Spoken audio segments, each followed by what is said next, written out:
നാരായണ നാരായണ ശ്രീ ഗുരുവായൂരപ്പ ശരണം. ശ്രീ ഗുരുവായൂരപ്പ.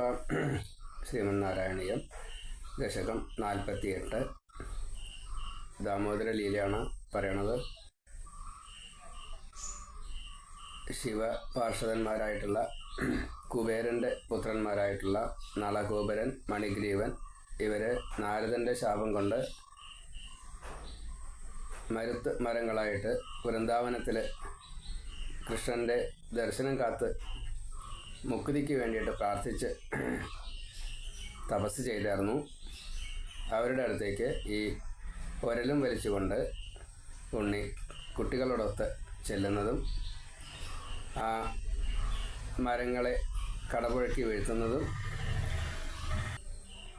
അപ്പോഴേക്കും എല്ലാവരും വന്നു കൃഷ്ണൻ്റെ ഈശ്വരഭാവത്തെ നല്ലോണം അറിയുകയും ചെയ്യണു. മരങ്ങൾ കടപുഴക്കി വീണിട്ടും ഒന്നും പറ്റിയില്ലല്ലോ കൃഷ്ണന്. യശോദ എങ്ങനെയൊന്നും കുട്ടിയെ കെട്ടിയിടാനൊന്നും പാടില്ല കേട്ടോ എന്ന് നന്ദഗോപുര്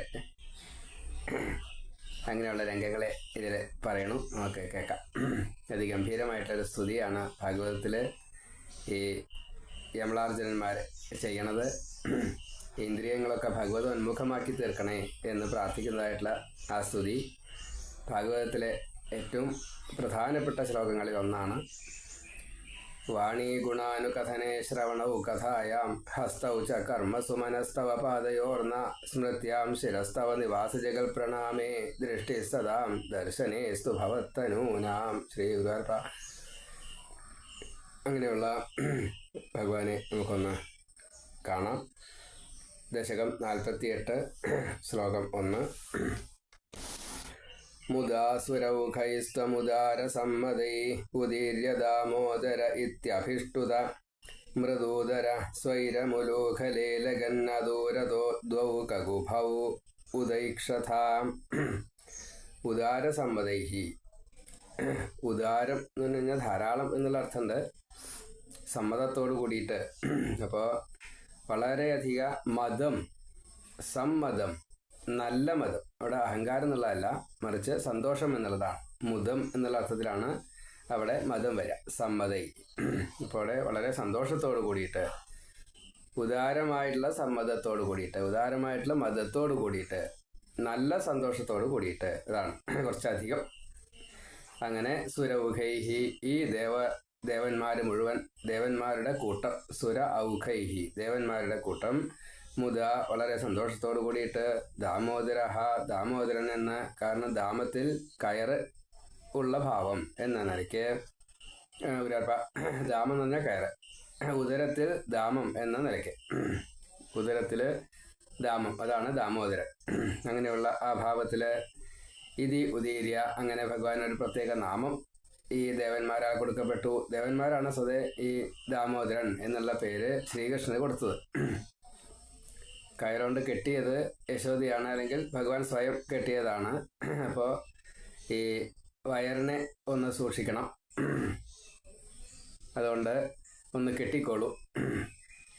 അങ്ങനെ ദാമോദരൻ ആയിക്കഴിഞ്ഞാൽ, നമ്മളെല്ലാവരും ദാമോദരൻ ആയിക്കഴിഞ്ഞാൽ, ഒന്ന് ആഹാരവും നിയന്ത്രണം. രണ്ടാമത്തേത്, എന്തൊരു പ്രവൃത്തി ചെയ്യുമ്പോഴും വയറിൽ ഒരു കെട്ടിക്കഴിഞ്ഞാൽ കുറച്ചും കൂടി അധികം ഊർജം കിട്ടും. കച്ച കെട്ടിയിട്ടാണല്ലോ ഈ ഭടന്മാർ ഇറങ്ങുക. അതിൻ്റെ കാരണം എന്താ? ഒരു ബലം അഡീഷണലായിട്ട് നമുക്ക് കൊടുക്കാൻ സാധിക്കും, അതാണ്. അപ്പോൾ ദാമോദരന് അനവധി അർത്ഥങ്ങളുണ്ട്. ഇവിടെ ഭക്തി മാർഗമായതുകൊണ്ട് ആ അർത്ഥമൊന്നും ചിന്തിക്കുക പോലും പതിവില്ല. അങ്ങനെ ദേവന്മാരാൽ പേരിട്ടതായിട്ടുള്ള ഈ ദാമോദരൻ എന്ന ഈ നാമം ലോകപ്രശസ്തമായി. 12 നാമങ്ങളിൽ ഏറ്റവും മുഖ്യമായി എല്ലാവരാലും സ്വീകരിക്കപ്പെട്ടു. ഭഗവാന്റെ നാമങ്ങളിൽ ഏറ്റവും പ്രധാനപ്പെട്ടതാണ് അത്. ദ്വാദശനാമങ്ങളിൽ ദാമോദരൻ എന്നുള്ളത്. യകാരം ആണ് അതിൻ്റെ ബീജാക്ഷരം. ബീജാക്ഷരം യകാരമായതുകൊണ്ട് ഭഗവാനുമായിട്ടുള്ള സഖ്യം എന്നതാണ്. അപ്പോൾ ആഹാര നിയന്ത്രണം എന്ന് പറയുമ്പോൾ, ആഹാരം എന്നുള്ളത് കണ്ണുകൊണ്ട് കാണലും പഞ്ചേന്ദ്രിയങ്ങളിലൂടെ സ്വീകരിക്കുന്നതാണ് ആഹാരം. ഈ നാവിൻ്റെ രുചിക്ക് വേണ്ടി മാത്രം ആഹാരം വയറ്റിലേക്ക് സ്വീകരിക്കുന്നത് മാത്രമല്ല. അപ്പോൾ അതിനെ മുഴുവൻ നിയന്ത്രിക്കുകയാണെങ്കിൽ കെട്ടിയിടുകയാണെങ്കിൽ, വേണ്ട രീതിയിൽ കൺട്രോൾ ചെയ്യുകയാണെങ്കിൽ, അപ്പോൾ കടിഞ്ഞാൺ എന്നുള്ള നിലയ്ക്ക് വരാം. അപ്പോൾ ഭഗവാനുമായിട്ട് സഖ്യം ഉണ്ടാവാൻ വളരെ എളുപ്പമാണ്. അതാണ് അങ്ങനെ ദാമോദരൻ എന്ന് പേരിട്ടു. കാരണം ഇന്ദ്രിയങ്ങൾക്ക് നാഥനായിട്ടുള്ള ഈ ഇന്ദ്രൻ നേതൃത്വം കൊടുത്തുകൊണ്ടാണ് അഷ്ടദിക്പാലന്മാർ എല്ലാവരും അവിടെ ഉണ്ടായിരുന്ന ആ ദാമോദരൻ എന്ന് പേരിട്ടത്. ഇതി ഉദീര്യ ഇങ്ങനെ പറഞ്ഞ് അഭിഷ്ടുത സ്തുതിക്കപ്പെട്ടതായിട്ടുള്ള മൃദു ഉദരഹ, വളരെ മൃദുവായിട്ടുള്ള ഉദരത്തോടു കൂടിയ ശിശുവല്ലേ, ശ്രീകൃഷ്ണന്റെ ഭാവം അപ്പം ശിശുവാണ്. അപ്പം അതുകൊണ്ട് 3 വയസ്സെന്ന് പറയുമ്പോൾ ആ തളിര് വയറാണ്, തൊലി അങ്ങനെയാണ്. അപ്പോൾ മൃദുദരഹ ത്വം സ്വൈരം, പിന്നെ ഇഷ്ടം പോലെ ഉലൂഖലെ, ഈ ഒരലില് ലഗൻ ചേർന്ന് നിന്നുകൊണ്ട്, എന്നിട്ടോ അദൂരത അധികം ദൂരത്തിലല്ലാത്തതായിട്ടുള്ള ദ്വൗ കഗുഭൗ, അവിടെ 2 വൃക്ഷങ്ങള്, മരുതവൃക്ഷങ്ങള്, അത് ഐക്ഷതാഹ കണ്ടു. ഭഗവാൻ അറിയാത്തതല്ല, ഭഗവാൻ മനസ്സിലുള്ളതിനെ പുറമേക്ക് കണ്ടു എന്ന് കൂട്ടിയാൽ മതി. നമ്മളൊക്കെ പുറമേ ഉള്ളത് കണ്ടതിന് ശേഷം മനസ്സിലാക്കുകയാണ്, മറ്റത് മനസ്സിലുള്ളതിനെ പുറമേക്ക് കണ്ടു അത്രയേ ഉള്ളൂ. താൻ കണ്ടു എന്ന് ബാക്കിയുള്ളവരെ അറിയിച്ചു എന്ന് നമ്മൾ ലേശം വ്യത്യാസമുണ്ട്. അപ്പോൾ നമുക്ക് ഒരു ജ്ഞാനം നമ്മൾ നല്ലോണം നേടി എന്ന് കൂട്ടാം. ഇപ്പോൾ ഹിമാലയ പർവ്വതം, അതേപോലെ ബദരികാശ്രമം, അതിനെക്കുറിച്ചുള്ള വിശദീകരണമായിട്ടുള്ള പഠനമൊക്കെ കഴിഞ്ഞിട്ട് നമ്മൾ അവിടെ ചെന്നിട്ട് അത് കാണുമ്പോൾ നമുക്ക് അത്യത്ഭുതത്തോടു കൂടിയിട്ട് അത് കാണാൻ സാധിക്കണം. അപ്പോൾ അറിഞ്ഞതിന് ശേഷം കാണൽ. സാധാരണ നമ്മൾ എന്താ ചെയ്യുക, കണ്ടതിന് ശേഷം അതിനെക്കുറിച്ച് അറിയലാണ്. പുതിയതായിട്ടൊരു മാങ്ങ അല്ലെങ്കിൽ ഒരു ചക്ക, മാങ്ങയ്ക്കും ചക്കയ്ക്കും ഒക്കെ എല്ലാ മാങ്ങയ്ക്കും ഒരേ ഷേപ്പല്ല. ഒരേ മാവുമ്പോൾ തന്നെ എല്ലാ മാങ്ങയ്ക്കും ഒരേ ഷേപ്പല്ല, ചക്കയ്ക്ക് ഒരേ ഷേപ്പല്ല. അപ്പോൾ നമുക്കറിയാം ചക്ക എന്താണെന്നറിയാം. പക്ഷേ അത് കണ്ട് അറിയുന്നതും അത് മുന്നേ അറിഞ്ഞിട്ട് ചെന്ന് കാണലും തമ്മിലുള്ള വ്യത്യാസമുണ്ട്. ഇവിടെ ശ്രീകൃഷ്ണൻ എല്ലാം അറിഞ്ഞതിൻ്റെ ശേഷം കാണാൻ വേണ്ടിയിട്ട് ചെല്ലുകയാണ്, നാട്ടുകാരെ അറിയിക്കാൻ. ഇതാ ഞാൻ ആ മരുതവൃക്ഷങ്ങളെ കണ്ടു, അത്രയേ ഉള്ളൂ. അതാണ് കഗുഭൗ ഐക്ഷതാഹ, ആ 2 ദ്വൗ കഗുഭൗ, 2 വൃക്ഷങ്ങളെ, മരുതവൃക്ഷങ്ങളെ ചെന്ന് കണ്ടു ഭഗവാൻ.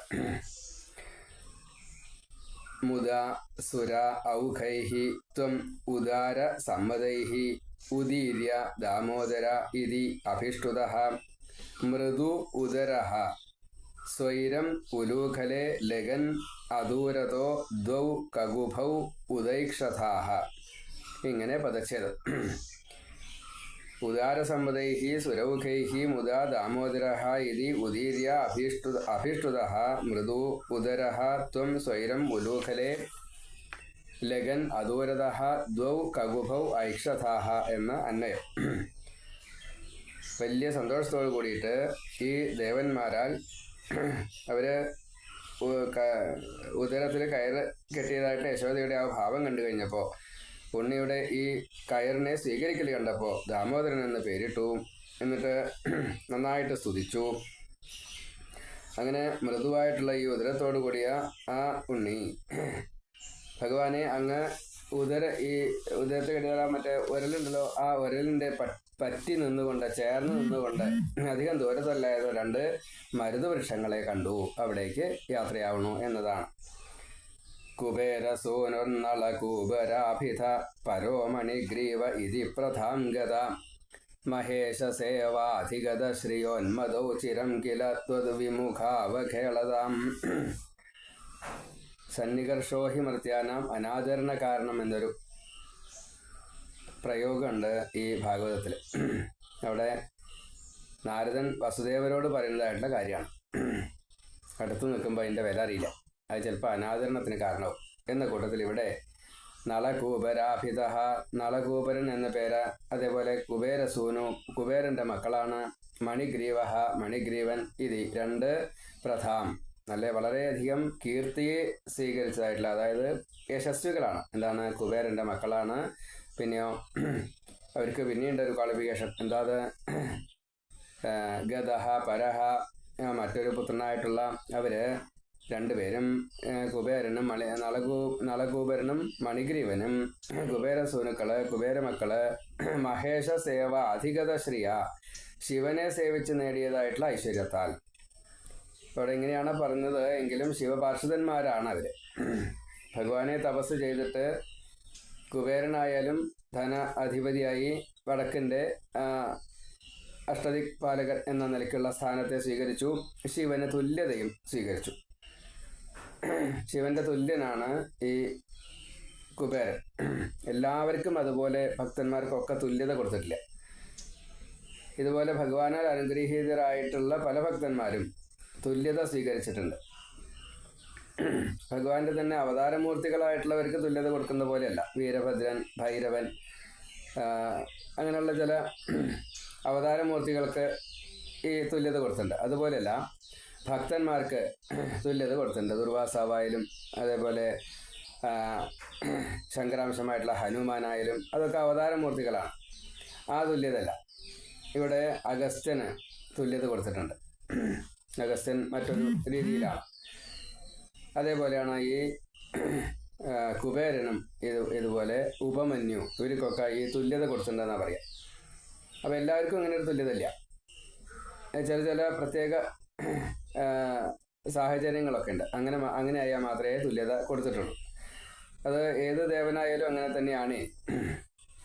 അപ്പോൾ ഇവിടെ മഹേഷ സേവ അധികത ശ്രീയ, ഇങ്ങനെ മഹാദേവനെ നല്ലോണം ഭജിച്ചത് കൊണ്ട് ഐശ്വര്യം അതിൻ്റെ മാക്സിമത്തിൽ കിട്ടി. ഉന്മതവും, അപ്പോഴാണ് ലേശം മതം കൂടിയതായത്. അങ്ങനെ മതം ഉണ്ടായാലോ ത്വദ്വിമുഖവും, അങ്ങയോട് വിരോധമുള്ളതായി. അങ്ങോടെ മഹാദേവനെ വിരോധിക്കുക എന്നുള്ള അർത്ഥത്തിലല്ല, മഹാദേവന് ഇഷ്ടമില്ലാത്തത് കുറേശ്ശെ ചെയ്യാൻ തുടങ്ങി, അത്രയേ ഉള്ളൂ. ഭഗവാനോടുള്ള വിരോധമല്ല. ശ്ലോകത്തിൽ അങ്ങനെ പറഞ്ഞു കുട്ടിയാണ്. ചിരം അഖേലതാം കില, വളരെ കാലം കഴിച്ചു കൂട്ടി. അപ്പോൾ മഹാദേവനെ എതിർത്തുകൊണ്ടോ മഹാദേവനെ ഈ വിരോധഭക്തി കൊണ്ട് അല്ലെങ്കിൽ അങ്ങനെയൊന്നും ഹിരണ്യകശിപുവിനെ പോലെ അതൊന്നുമല്ല ഉദ്ദേശിച്ചത്. ഇത്രയേ ഉള്ളൂ. മഹാദേവന് സാത്വികതയുണ്ട്, ആ സത്യമുണ്ട്, ധർമ്മമുണ്ട്. അപ്പോൾ അതിൽ വിപരീതമായിട്ട് ഭഗവത് ധർമ്മത്തിന് വിപരീതമായിട്ട് എന്ത് ചെയ്താലും, നെഗറ്റീവ്സ് എന്ത് ചെയ്താലും എന്നുള്ള അർത്ഥത്തിലേ ഉള്ളൂ. അപ്പോൾ ഭഗവാനാണ് വിരോധം ഉണ്ടായത്, അല്ലാണ്ട് ഇവർക്ക് ഭഗവാനോട് വിരോധം ഉണ്ടായിട്ടല്ല. അവര് എന്ത് ചെയ്തില്ല, അവിടെ ഭഗവാനെ സ്മരിച്ചില്ല. ത്വത് വിമുഖവും, അത്രയേ ഉള്ളൂ. കുറച്ചൊരു അങ്ങോട്ട് തിരിഞ്ഞു നോക്കിയില്ല, ഭഗവാനെ തിരിഞ്ഞു നോക്കിയില്ല. ഈ അസുരന്മാർക്കൊക്കെ പ്രത്യേകതയുണ്ട്. അവരൊക്കെ മഹാദേവനിൽ നിന്ന് വരം വാങ്ങിക്കഴിഞ്ഞാൽ പിന്നെ മഹാദേവനെ അത്ര ഭജിക്കില്ല. മഹാദേവൻ തൻ്റെ താഴെയാ എന്നൊക്കെ വിചാരിക്കും. വസിഷ്ഠ മഹർഷിയാൽ പറയപ്പെട്ടപ്പോൾ, പാഖണ്ഡമാണ് പറഞ്ഞതെങ്കിലും അത് പറയപ്പെട്ടപ്പോൾ പിന്നെ മഹാദേവനെ ഇഷ്ടമില്ലാണ്ട് ഈ ത്രിപുരന്മാർക്ക്. അതേപോലെ തന്നെയാണ് ബാണാസുരനായാലും കുറച്ചൊരു വിരോധം വന്നു. അങ്ങനെ വിരോധമൊന്നുമില്ല, ശ്രദ്ധിക്കണില്ല, അത്രയല്ലേ. അതാണ് എങ്ങനെയാണ് ശ്രദ്ധിക്കേണ്ടതെന്ന് വെച്ചില്ലാത്തതുകൊണ്ടാ. എൻ്റെ സ്വന്തമായി കഴിഞ്ഞു പിന്നെ മാറില്ല എന്നാ. അങ്ങനെയല്ല, ദേവന്മാർക്കൊക്കെ പ്രത്യേകത ഉണ്ട്. എല്ലാ ദിവസവും നമ്മൾ അല്ലെങ്കിൽ സദാസേവ്യ എല്ലായ്പ്പോഴും നമ്മൾ ഭഗവാനെ ആ രീതിയിൽ തന്നെ ഈശ്വരനായിക്കൊണ്ട് കണ്ടുകൊണ്ടിരിക്കണം.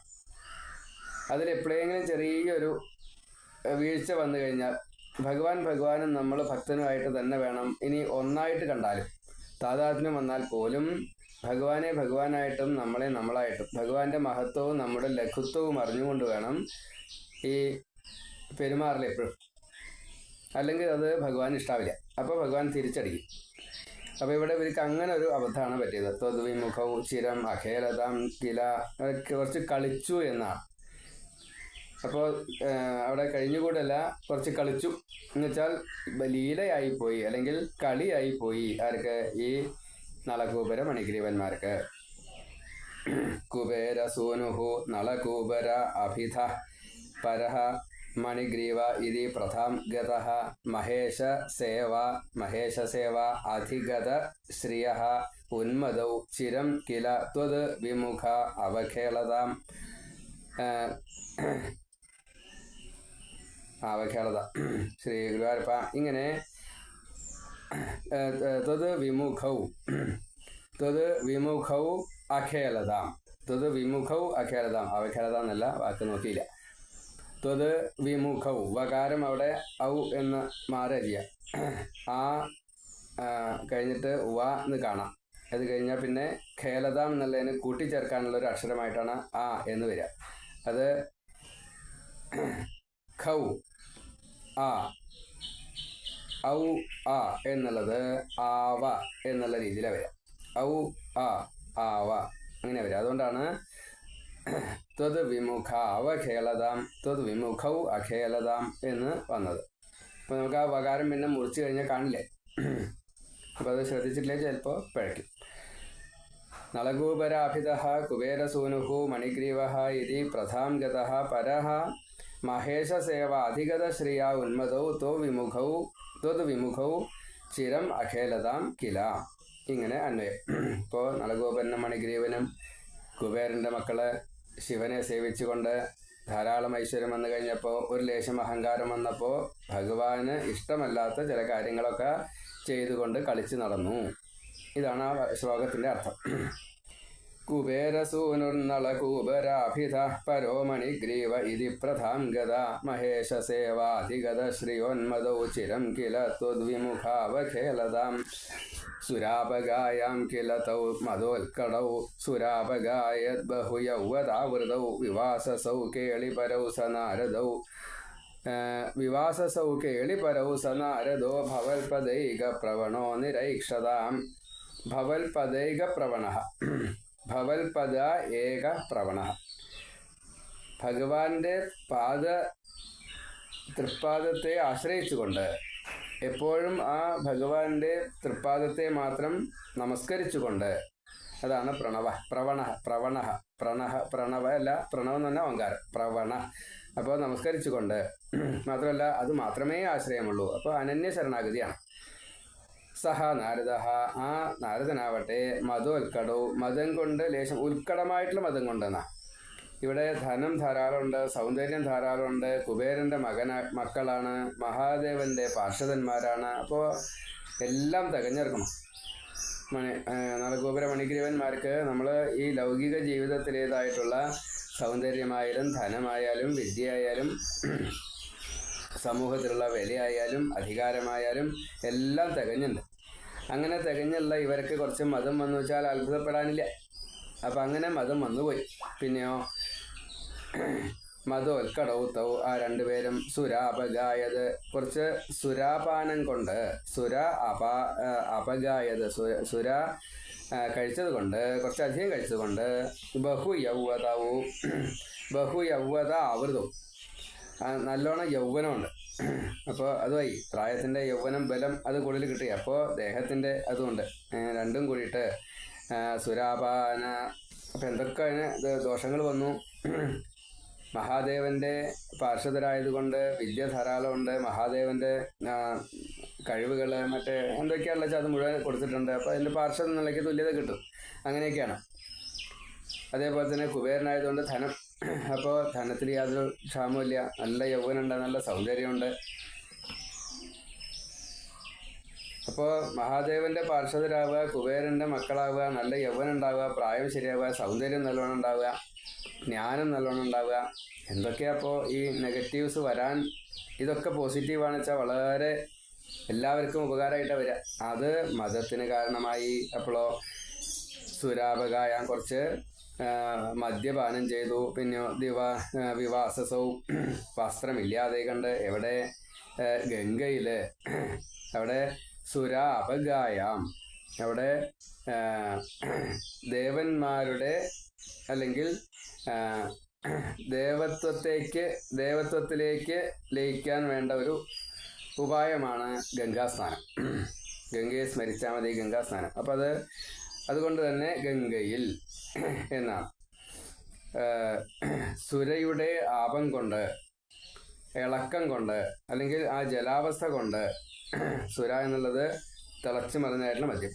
അപ്പോൾ ആ മദ്യത്തിൻ്റെതായിട്ടുള്ള ഈ ഇളക്കം കൊണ്ട്, അത് ഇങ്ങനെ കളകളഗാനം ചെയ്യുന്നത് പോലെ അതിൻ്റെ ലേശം ആധിക്യം കൊണ്ട്, സുര കൂടുതലായിട്ട് ഉപയോഗിച്ചത് കൊണ്ട്, അപ്പോൾ ഇവിടെ ഈ നൊരയും പതയൊക്കെ ഉള്ളതായിട്ടുള്ള ഗംഗ അതേപോലെ തന്നെയാണ് ഈ മദ്യം കഴിക്കുമ്പോഴും അങ്ങനെ തന്നെയാണ് വരിക. അതിങ്ങനെ നൊരയും പതയൊക്കെ തന്നെയാണ്. അപ്പോൾ അതുകൊണ്ട് ഇത് കഴിച്ചതായിട്ടുള്ള അവർ ഈ ഗംഗയില് വസ്ത്രമില്ലാതെ കണ്ട് കേളിപരവും ജലക്രീഡകൾക്ക് മുഴുകി ജലക്രീഡയില് നിരയിക്ഷതാക്കില അതിങ്ങനെ കാണാൻ സാധിച്ചു. മാത്രമല്ല ബഹു യൗവത ആവൃതവും യൗവതകളായിട്ടുള്ള യൗവനമുള്ളതായിട്ടുള്ള സുന്ദരികളോട് കൂടിയിട്ട് ആവൃതവും ചുറ്റപ്പെട്ടവരായിട്ട്. അപ്പോൾ അവിടെ മദം ഉണ്ട്, അതുകൊണ്ട് മദ്യം കഴിച്ചു. ഗംഗ വളരെ എന്തായാലും പറയാ ഇതിന് അനുകൂലമായിട്ടുള്ള രീതിയിലാണ് ആ സമയത്ത് ഒഴുക്ക്. ദേവസ്ത്രീകളൊക്കെ ഈ നളഗോപുരമണിഗ്രീവന്മാരുടെ ചുറ്റും കൂടി. അപ്പോൾ സ്ത്രീകളായി മദ്യമായി ഈ മതം കൊണ്ട് അഹങ്കാരം കൊണ്ട് അത് എത്രയൊക്കെയൊക്കെ സുഖിക്കാൻ പറ്റുക അറിയില്ല ഈ ജലക്രീഡാ തൽപരന്മാരായിട്ട്. അപ്പോൾ പരിസരം പോലും മറക്കുന്ന അങ്ങനെ മറന്നുപോയി. നിരൈക്ഷതാക്കില ഇത് നാരദൻ കണ്ടുവന്നു എന്നാണ്. ഭവൽപദൈകപ്രവണ സഹ നാരദ ഈ ഭഗവാന്റെ മാത്രം ശരണം, ഭഗവത് പാദം മാത്രം ശരണം അങ്ങനെ കണക്കാക്കുന്നതായിട്ടുള്ള ഈ നാരദൻ ഉത്കടവും മതം കൊണ്ട് ഉത്കടമായിട്ടുള്ള മതം കൊണ്ട് കുറച്ചൊരു ന്യൂനം വന്നതായിട്ടുള്ള അവര് സുര അപഗായത് ഈ സുരാപാനം കൊണ്ട് ബഹുയൗവത ആവൃതവും സ്ത്രീകള് തരുണികള് ഇങ്ങനെ ചുറ്റോറും കൂടി നിന്നുകൊണ്ട് സുര അപകായം ഈ ഭഗവാന്റെ തൃപ്പാദത്തിൽ നിന്ന് വന്നതായിട്ടുള്ള ഈ ഗംഗ, അതായത് പാദതീർത്ഥം, അതിങ്ങനെ കുറേശ്ശെ അറിയുമ്പോഴേക്കായിട്ട് അങ്ങനെ ഒരു രീതിയിൽ ഇങ്ങനെ നല്ല നല്ല നല്ല ശാന്തമാണ്, എന്നാൽ തെളിഞ്ഞ വെള്ളമാണ്. അതിന് ആ സമയത്ത് തോന്നൽ ഇങ്ങനെയാണ് വരിക. അവർക്ക് അതിനൊരു മതം ഉണ്ടാക്കി കൊടുക്കും. ഇങ്ങനെ കേളിവരൂ വിവാസതോ കേളിവരൂ വസ്ത്രമില്ല, വിവസ്ത്രരായ കൊണ്ടാണ് ഇവർ നിൽക്കുന്നത്. മറ്റൊരു അർത്ഥ വസ്ത്രം മാത്രമേ ഉണ്ടാവുള്ളൂ. ഇങ്ങനെ നാരദൻ ഇത് കണ്ടു എന്നാ നിരൈക്ഷതാക്കില ഇവരെ ഇങ്ങനെ കണ്ടു. സുരാപഗായാം കിലതൗ മദോൽക്കടൗ സുരാപഗായ ബഹുയൗവതാവൃതൗ വിവാസസൗ കേളിപരൗ സ നാരദോ ഭവൽപദൈക പ്രവണോ നിരൈക്ഷതാം ഭിയാ പ്രിയാലോകമുപാത്തവാസസം പുരോ നിരീക്ഷ്യാഭിമദാന്ധചേതസൗ ഇമൗ ഭവൽഭക്ത്യുപശാന്തിസിദ്ധയേ മുനിർജഗൗ ശാന്തിമൃതേ കുതസുഖം. ഭിയാ കുറച്ചൊരു പേടിയോട് കൂടിയിട്ട് ഉപാത്തവാസസം വസ്ത്രമെടുത്തുടുത്തു. നാരദനെ ഈ സ്ത്രീകൾ കണ്ടപ്പോൾ അവര് വസ്ത്രമെടുത്തു. ഭിയാ പേടിച്ചിട്ടാണ്. എന്നിട്ടോ ഉപാത്തവാസസം പ്രിയാലോകം ആ സ്ത്രീകളുടെ ലോകമുണ്ട് അവിടേക്ക് പുരഹ മുമ്പില് നിരീക്ഷ്യ അഭി കണ്ടിട്ടും മതാന്ധചേതസവും മതം കൊണ്ട് മനസ്സ് ലേശം മതിച്ചുപോയി. അപ്പോൾ കണ്ണ് കാണില്ല, കാണേണ്ടത് കണ്ടാലും കണ്ടു എന്നരിക്കില്ല. അങ്ങനെയുള്ള മതാന്ധചേതസവും മതം കൊണ്ട് ഈ മനസ്സ് കുറച്ച് കലുഷിതമായപ്പോൾ ഇവര് ഈ രണ്ടുപേരും മുനിഹി ന ദദർശ അവരെ കണ്ടില്ല, മുനിയെ കണ്ടില്ല, കണ്ടു എന്നരിച്ചില്ല. ഭവൽ ഭക്തി ഉപശാന്തി സിദ്ധയെ അങ്ങയുടെ ഭക്തി കൊണ്ട് ശാന്തി കിട്ടാനായിക്കൊണ്ട് ജഗൗ ശപിച്ചു, വാക്കുകളെ ഉച്ചരിച്ചു എന്നർത്ഥം. ഉറക്കെ പറഞ്ഞു, ഗർജനം പോലെയുള്ള വാക്കുകളെ കൊണ്ട് അത് ഉറപ്പിച്ചു പറഞ്ഞു. ഇത് തന്നെ സംഭവിക്കും. എന്താണ്? ഭഗവാന്റെ ഭക്തി നേടിയതിന് ശേഷം ശാന്തി ലഭിക്കുമാറാവട്ടെ. ഇപ്പോൾ മഹാദേവന്റെ ഭക്തരാണ്, മഹാദേവന്റെ സംപ്രീതരാണ്, എന്നിട്ടാണ് ഇങ്ങനെയൊക്കെ ഉണ്ടായത്. അപ്പം അത് പോരാ, ശാന്തി കിട്ടണമെങ്കിൽ വിഷ്ണുവിൻ്റെ കൂടി അനുഗ്രഹം വേണം. അതുകൊണ്ട് ആ ശാപം അങ്ങനെയാണ് ഉണ്ടായത്. ആ ഭക്തി കിട്ടാൻ വേണ്ടിയിട്ട്, ഈ ഭഗവാന്റെ ഭക്തി കിട്ടിയിട്ട് ശാന്തി കിട്ടാൻ വേണ്ടിയിട്ട് ഉറക്കെ പറഞ്ഞു ശാപം. ശാന്തിം ഹൃദയ സുഖം കുതഹ, ശാന്തി കൂടാതെ സുഖം എവിടെ കിട്ടൂ? എവിടെ കിട്ടുക? ശാന്തിം ഹൃദയ സുഖം കുത, ശാന്തിം ഹൃദയ കുത സുഖം. എവിടെയാ ശാന്തി ഇല്ലാതെ കണ്ട് സുഖം കിട്ടുക? അപ്പം ശാന്തി വേണം, ശാന്തി ഇല്ലാച്ചാൽ സുഖം കിട്ടില്ല. അപ്പം അതിന് എന്താ ചെയ്തത്? നാരദ മുനി രണ്ടുപേരെയും ശപിച്ചു. ശപിച്ചത് എന്താണ്? മരുത്ത് വൃക്ഷങ്ങളായിട്ട് മാറട്ടെ, കേമളാർജുനന്മാരായിട്ട് മാറട്ടെ എന്നാണ്. ഭിയാ പ്രിയാലോകമുപാത്തവാസസം പുരോ നിരീക്ഷ്യാഭിമദാന്ധചേതസൗ ഇമൗ ഭവൽഭക്ത്യുപശാന്തി സിദ്ധയേ മുനിർജഗൗ ശാന്തിമൃതേ കുതസുഖം. ഇപ്പോൾ ശാന്തി കിട്ടണമെങ്കിൽ ശാന്തി ഇല്ലാതെ കണ്ട സുഖം കിട്ടുകയില്ല എന്ന് അറിയണം. ശാന്തമായിട്ടുള്ള അവസ്ഥയിൽ നാം സ്വയമേവ എത്തിച്ചേരണമെങ്കിൽ മതം ഉപേക്ഷിച്ചല്ലാണ്ട് പറ്റില്ല, അഹങ്കാരം ഉപേക്ഷിച്ചല്ലാണ്ട് പറ്റില്ല. മാത്രമല്ല ഏറ്റവും താഴെയാണ് ഞാൻ, എന്നിൽ ഒന്നുമില്ല, എനിക്ക് ഒന്നും സൂക്ഷിക്കേണ്ടതായിട്ട് പോലുമില്ല, ധനാദി കാര്യങ്ങൾ ശ്രദ്ധിക്കേണ്ടതായിട്ടില്ല എന്നല്ല പറഞ്ഞത്. എനിക്ക് കയ്യിൽ ഒന്നും ഇല്ല, കൈ മറ്റേ മലത്തി വയ്ക്കാം, അതിലൊന്നുമില്ല, അപ്പോൾ ഒന്നും പേടിക്കാനില്ല. അങ്ങനെയുള്ളവർക്കേ ശാന്തി കിട്ടുള്ളൂ. നേരെ മറിച്ച് എൻ്റെ കയ്യിൽ അതുണ്ട്, അഭിമാനമുണ്ട്, ലോകേഷനുണ്ട്, യശസ്സിന് കളങ്കം വരുമോ സംശയമായി, അപ്പോൾ സൂക്ഷിക്കാൻ എൻ്റെ കയ്യിലൊന്നുണ്ട്, എന്നാൽ കയ്യിലൊന്നും കാണില്ല, പക്ഷെ സംഭവമുണ്ട് വിദ്യ. മറന്നു പോവോ, ഉപയോഗിക്കാൻ പറ്റില്ലായിരിക്കോ, പ്രയോഗിക്കാൻ പറ്റില്ലായിരിക്കോ, പ്രയോഗിച്ചാൽ കാശ് കിട്ടില്ലായിരിക്കോ, അപ്പോൾ എന്തായി, കയ്യിലുണ്ട്, സൂക്ഷിക്കാണ്ട്. അപ്പോൾ ഇതൊന്നും ഇല്ലാത്തൊരു ഭാവത്തിൽ വേണം, നിസ്സനായിട്ട് വേണം, അങ്ങനത്തെവർക്ക് ശാന്തി കിട്ടുള്ളൂ എന്നാണ് ഇപ്പോൾ പറഞ്ഞൊരു സാരം. അതുകൊണ്ടാണ് ശാന്തിയും വെറുതെ കുത സുഖം എന്ന് പറയാനുള്ള കാരണം. ശാന്തി കിട്ടാതെ കണ്ട് മനസ്സിന് സുഖം കിട്ടില്ല എന്നർത്ഥം. അങ്ങനെ സുഖം കിട്ടിയാലാണ് ഈ ആനന്ദത്തിലേക്ക് നമുക്ക് എത്താൻ സാധിക്കുള്ളൂ കേട്ടോ. കുറേ പണിയുണ്ട് ആനന്ദത്തിലേക്ക് എത്താത്ത, എളുപ്പമല്ല. യുവാമവാപ്തൗ കകുഭാത്മതാം ചിരം ഹരിം നിരീക്ഷ്യാഥ പദം സ്വമാപ്നുതം ഇതീരിതൗ തൗ ഭവതി ക്ഷണസ്പൃഹാം ഗതൗ പ്രജാന്തേ കകുഭൗ ബഭൂവധൂ. അവിടെ യുവാം, നിങ്ങൾ രണ്ടുപേരും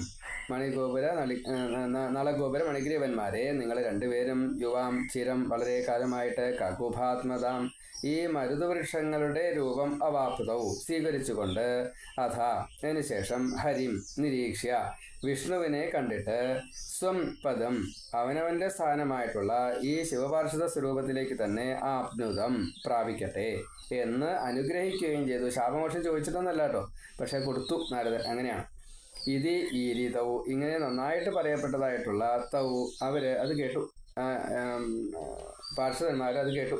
എന്നിട്ടോ ഭവതി ക്ഷണസ്പൃഹാം അങ്ങയെ കാണാനുള്ള ആഗ്രഹത്തോടു കൂടിയിട്ട്, സ്പൃഹയോട് കൂടിയിട്ട്, സ്പൃഹ എന്ന് പറഞ്ഞാൽ ആഗ്രഹം, ഈ ക്ഷണം കാണുക എന്നുള്ളത്, നോട്ടം.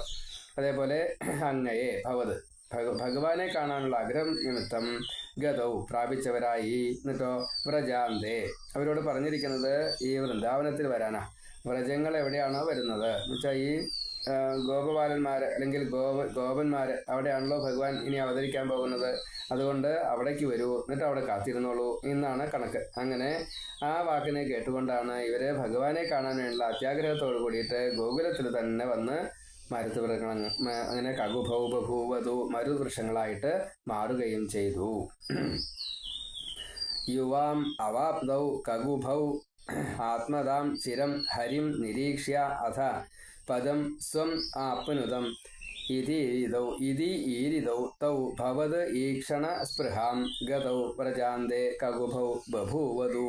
അപ്പോൾ നിങ്ങൾ രണ്ടുപേരും കുറേ കാലം മരുതവൃക്ഷങ്ങളുടെ രൂപം സ്വീകരിച്ച് മഹാവിഷ്ണുവിനെ തന്നെ ധ്യാനിച്ച്, മഹാവിഷ്ണുവിൻ്റെ അവതാരം അവിടെ വരും, അതുവരെ ആ നിങ്ങളുടേതായിട്ടുള്ള ഈ സ്ഥാനത്തേക്ക് തന്നെ വരാൻ വേണ്ടിയിട്ട് ഭഗവാനെ കണ്ട് അനുഗ്രഹം വാങ്ങിയിട്ട് ശുദ്ധരായിട്ട് ശുദ്ധചിത്തന്മാരായിട്ട് ഇവിടേക്ക് തന്നെ വരുമാറാകട്ടെ എന്ന് നാരദൻ ശാപമോക്ഷവും കൊടുത്തു. അതിനുശേഷം അവർ രണ്ടുപേരും ഗോകുലത്തിൽ വന്ന് ഭഗവാനെ തന്നെ കാണാനുള്ള ആഗ്രഹത്തോടു കൂടിയിട്ട് മരുവൃക്ഷങ്ങളായിട്ട് അവിടെ ഗോകുലത്തിൽ നിന്നു. അവരാണ് ഈ മരുവൃക്ഷങ്ങളായിട്ട് നിൽക്കുന്നത് എന്ന് പറയാം. ഇനി ഇപ്പം നമ്മൾ 5 ശ്ലോകമേ പാരായണം ചെയ്തിട്ടുള്ളൂ, ബാക്കിയുള്ളത് അടുത്തേത് പറയാം.